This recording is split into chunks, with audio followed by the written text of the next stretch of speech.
Dan setelah kemarin ternyata emas lagi-lagi gagal untuk melanjutkan kenaikan ke level 1940-an, bahkan tertahan di zona 1932-1933. Nah, kali ini kita akan coba lihat dari efek fundamental terlebih dulu.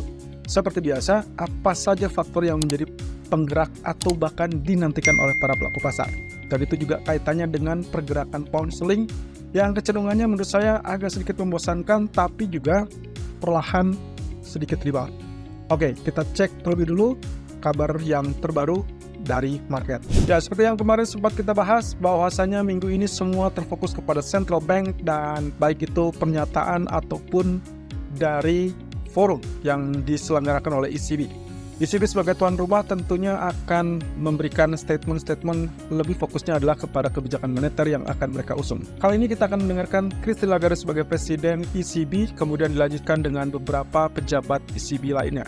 Salah satu hal yang saya tekankan di sini adalah perhatikan apa yang disampaikan terkait dengan rencana kebijakan moneter mereka. Kalau memang ada tanda-tanda bahwa mereka berubah haluan, katakanlah menjadi less agresif atau kurang agresif, maka kemungkinan kita akan mendapatkan pola penurunan di beberapa market. Tapi sebetulnya kalau misalkan kita perhatikan, yang paling hawkish saat ini adalah Christine Lagarde.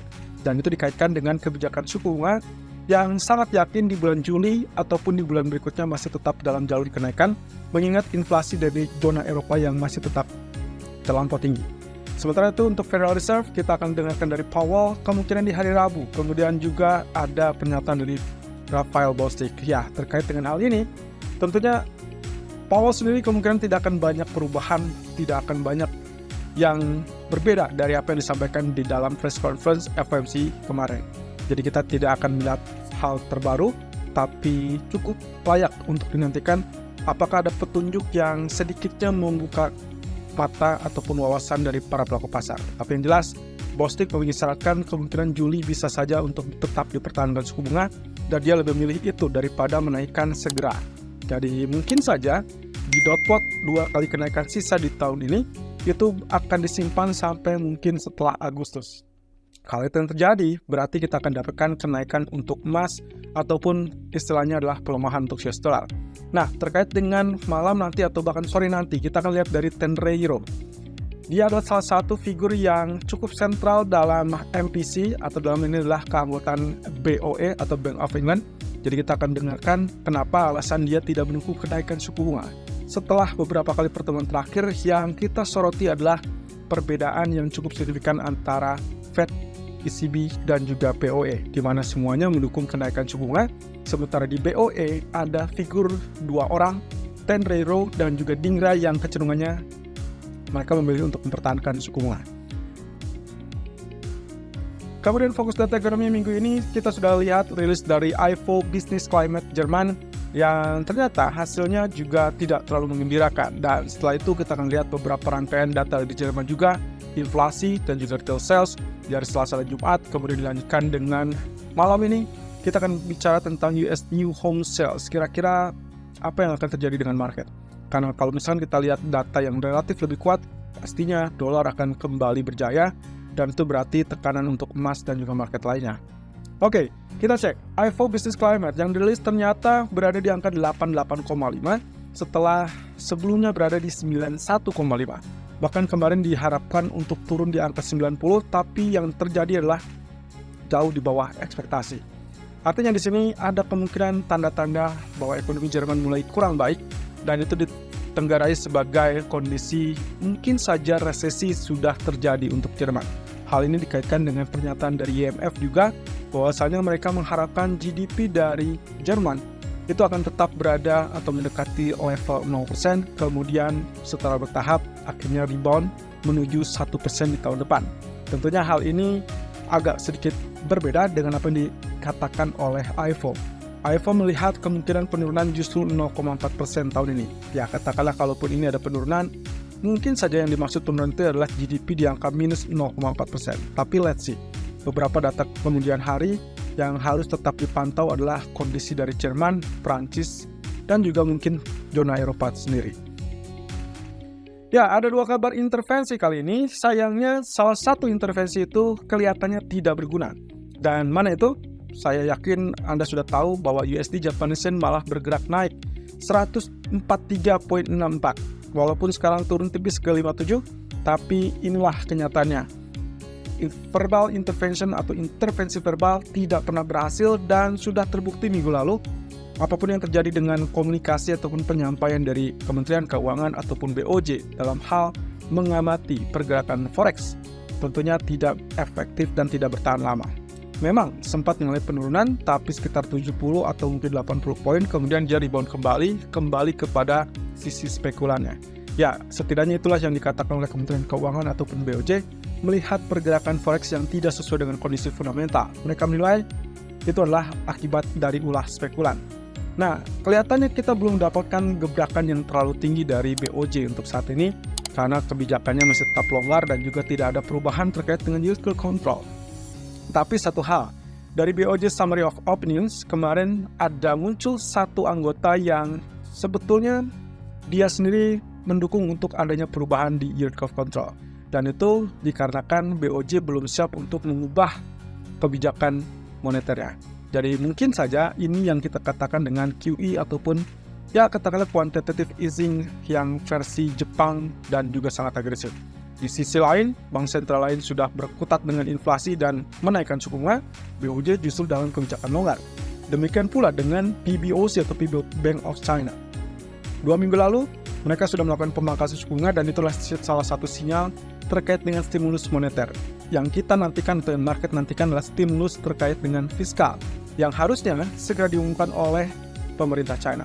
Sayangnya sampai detik ini kita tidak dapatkan, tapi malah yang kita dapat adalah ya, PBOC kembali melakukan intervensi terhadap Chinese Yuan dan seperti biasa, Anda bisa lihat responnya adalah terkait dengan pergerakan Hang Seng. Hang Seng mengalami kenaikan 19.200 dari zona terendahnya 18.800 dan sejak 2 hari yang lalu, saya sempat mengingatkan kepada Anda itulah momentum yang harusnya bisa dimanfaatkan karena ada kecenderungan setelah pemekaran itu mereka tetap menantikan dan juga masih tetap semangat menantikan paket stimulus tersebut.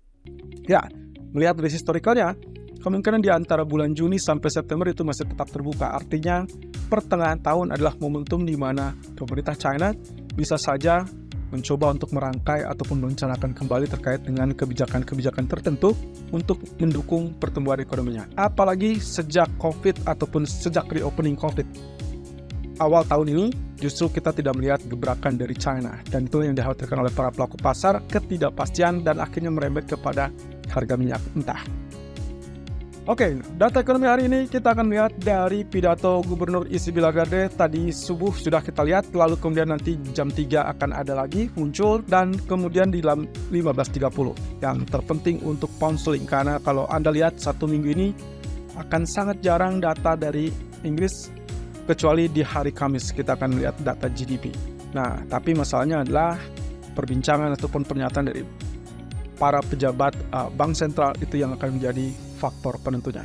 Ya, Tenreiro, saya rasa kalau misalkan dia masih tetap berkomitmen untuk tidak mendukung kenaikan suku bunga, maka yang kita tahu adalah ada perpecahan pandangan di sana terkait dengan keputusan bank sentral. Nah, ini dikaitkan dengan kekhawatiran inflasi yang terlampau tinggi, tapi juga mau tidak mau mereka harus menaikkannya karena satu sisi tingkat permintaan masih tetap tinggi. Dan itu terlihat dari tingkat upah yang tetap naik dan juga faktor pasar tenaga kerja yang masih tetap ketat. Jadi kita akan lihat Tenreiro akan bilang apa ya kira-kira. Apakah dia akan membuat pound sterling mengalami kenaikan atau justru kembali membebani pound sterling? Saya rasa kunci utamanya adalah perbedaan pandangan antar pejabat bank sentral tersebut yang akhirnya membebani kinerja dari pound sterling. Mau dia naikkan 50 basis point pun kemarin terbukti bahwa spike hanya berlangsung sesaat dan akhirnya tertekan kembali.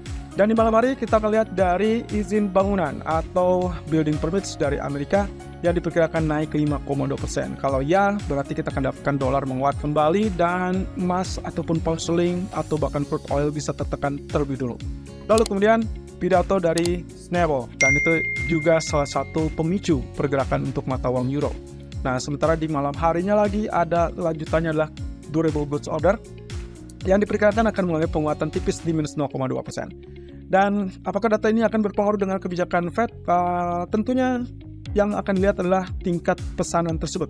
Kalau tingkat pesanannya relatif lebih tinggi, of course, dolar akan mengalami penguatan kembali.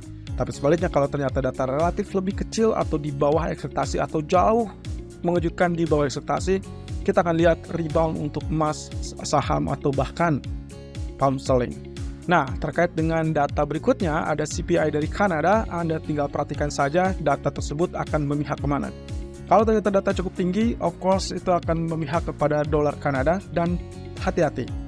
Imbas langsungnya juga bisa dirasakan untuk crude oil. So, kalau dolar Kanada mulai kenaikan, kita akan lihat crude oil pun akan tetap naik. Tapi sebaliknya, kalau dolar Kanada mulai turunan, maka kita akan lihat juga crude oil akan mulai penurunan. Dan terakhir, data dari Amerika, yaitu terkait dengan new home sales dan juga CB Consumer Confidence. Perhatikan saja kedua data tersebut.